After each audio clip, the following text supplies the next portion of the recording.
turabashuhuje tukaba tuje mu rubuga rw'imikino tubanje guhera hano iwacu mu Rwanda, turava mu Rwanda tujye mu gihugu cya Tanzania no ku mugabane wa Afurika hose tuhazenguruke tujye no ku mugabane w'Uburayi.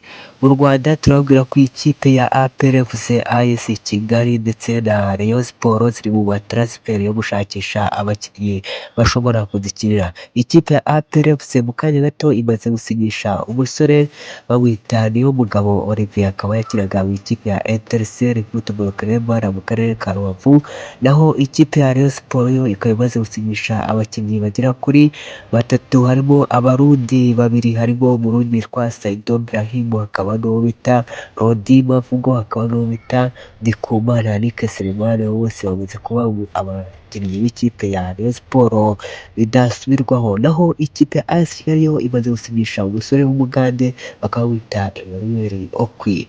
Tuve hano mu Rwanda gato twerekeze mu gihugu cya Tanzania. Ikipe ya Simba Sport Club imaze gusinyisha umusore w'umunyezambiya bakaba bita Christopher Katongo, akaba yamaze kujya hariya mu gihugu cya Tanzania.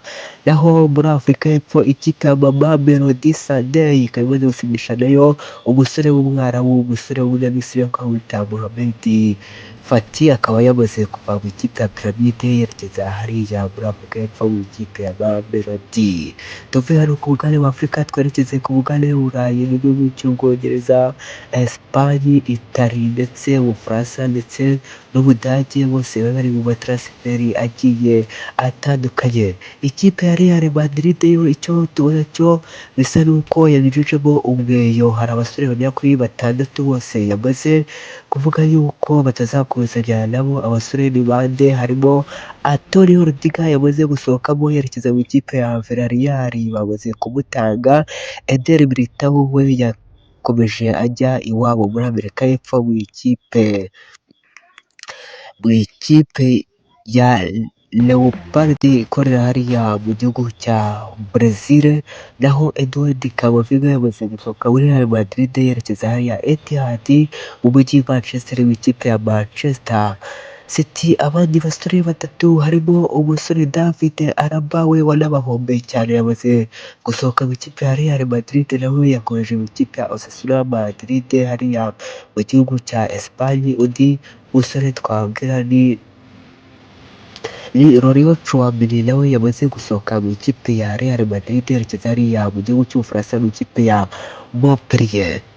Umukinnyi bita Jules Koundé nawe yamaze gusohoka mu ikipe ya FC Barcelona yerekeza iwabo mu Bufaransa mu ikipe ya Paris Saint-Germain. Ariko mu kanya gato ikipe ya FC Barcelona ikaba imaze gusinyisha abakinnyi bagera kuri batatu, aho ari Dominic Solanke wa Liverpool ndetse na Idrissa wa Liverpool, bose bamaze kuva muri Liverpool yerekeza hariya Newcastle mu ntara ya Catalonia mu ikipe ya FC Barcelona, kandi yamaze gusinyisha n'umuzamu mushya bakaba bamwita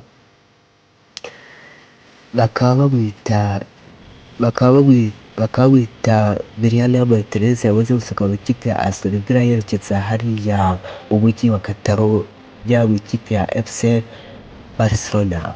Ikipe ya Manchester United nayo ikaba imaze gusinyisha rutahizamu Yarishira, akaba bita Bitanga, akaba mu ikipe ya Atlanta yerekeza hariya mu mujyi Manchester, ikipe ya Manchester United.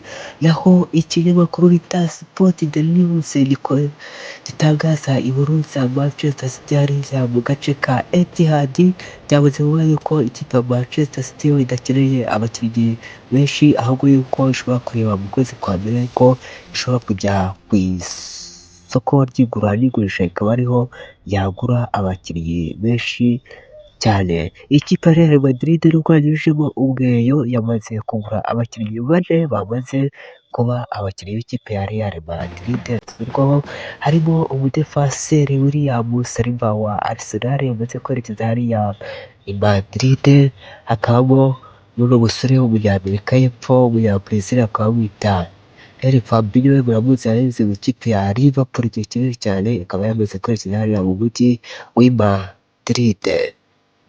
Naho hanze y'ikibuga umusore bamwita Adrien Rabiot uramuzi mu ikipe y'igihugu nasiyonale y'Abafaransa, uyu musore akaba akina n'ubundi mu ikipe ya AS Monaco mu gihugu cy'Ubufaransa, akaba yaje gufatirwa mu modoka nijoro yasize cyane, polisi y'Ubufaransa yaje kumuca 300,000 by'amapawundi.